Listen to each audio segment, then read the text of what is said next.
అందరికీ నమస్కారం అండి. మీ జయలక్ష్మి. ఈ రోజు మన వీడియోలో సగ్గుబియ్యం రాగి పిండి కిచిడి అండి. ఇది చాలా మంచిదండి, హెల్తీగా ఉంటది. మీరు కూడా ఒకసారి ట్రై చేయండి. ఈ కిచిడి ఎంత ఇష్టంగా తింటారు. ఈ సగ్గుబియ్యం రాగి పిండి పెసరపప్పు అండి. ఈ ఐటమ్స్ హెల్తీగా ఉంటాయండి. హెల్తీ రెసిపీ అండి ఇవి. నెయ్యి కూడా వేసాంగండి, చాలా బాగుంటది. చిన్నపిల్లల నుంచి పెద్దల వరకు ఇష్టంగా తింటారు. ఇది అంత టేస్ట్ గా ఉంటది. మీరు కూడా ఒకసారి ట్రై చేయండి. ఇది తయారు చేసుకునే విధానం చూద్దాం. ముందుగా 2 స్పూన్లు నెయ్యి వేసుకుందాం. ఈ నెయ్యి వేయడం వలన రెసిపీ చాలా టేస్టీగా ఉంటది. దీంట్లో 6-7 మిరియాలు వేసుకుందాం. 1 స్పూన్ జీలకర్ర, 1 స్పూన్ అల్లం ముక్కలు, ఉల్లిపాయ ముక్కలు,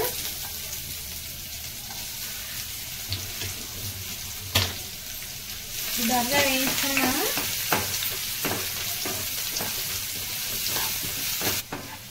దోరగా వేయించుకోవాలి, బ్రౌన్ కలర్ వచ్చే వరకు. 1 కప్పు నానబెట్టిన సగ్గుబియ్యం కొంచెం ఇట్లా కలుపుకొని వేసుకోవాలండి.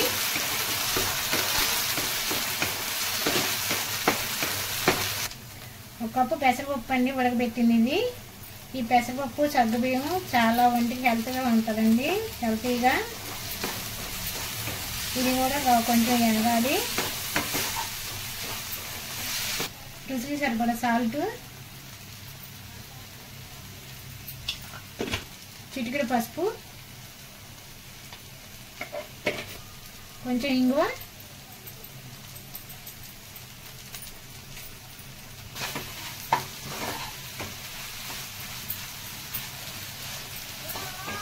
ఒక స్పూన్ పచ్చిమిర్చి పేస్టు,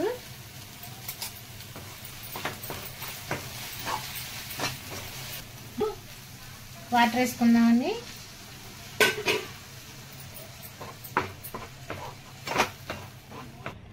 ఇప్పుడు 2 స్పూన్లు రాగి పిండి వేసుకుందాం.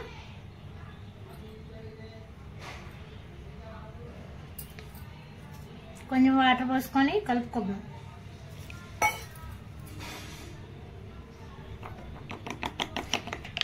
ఉండలు లేకుండా స్మూత్గా కలుపుకోవాలి. ఇప్పుడు రాగి పిండి మిశ్రమం చేసుకున్నాం కదండి, దీంట్లో వేసేసుకుందాం.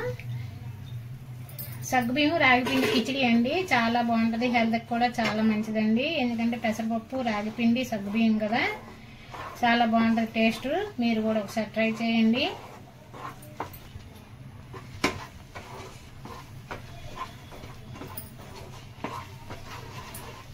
కిచిడి చాలా బాగుంటుందండి. మీరు ఒకసారి ట్రై చేసి టేస్ట్ చూడండి, మాకు కామెంట్ పెట్టండి. ఇది ఉడికిపోయిందండి. ఇప్పుడు తిరగమాత పెట్టుకుందాం. దీనికోసం కిచిడి కోసం తాలింపు కోసం 2 స్పూన్లు నెయ్యి వేసుకుందాం.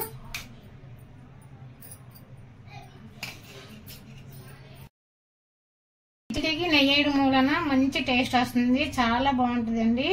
ఇప్పుడు 1 కప్పు జీడిపప్పు వేసుకుందాం, కొంచెం కరివేపాకు.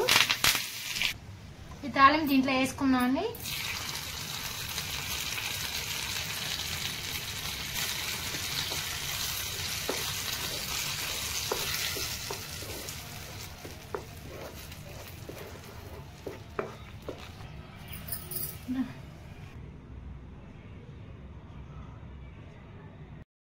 సగ్గుబియ్యం రాగి పిండి కిచిడి రెడీ అయిపోయిందండి. ఈ వీడియో మీకు నచ్చినట్లయితే ఒక్కసారి ట్రై చేయండి. ఇలాంటి వీడియోలు మీకు ఎన్నో అందిస్తామండి. ప్లీజ్ అండ్ లైక్ చేయండి, షేర్ చేయండి, సబ్స్క్రైబ్ చేయండి. Please. Thank you for watching.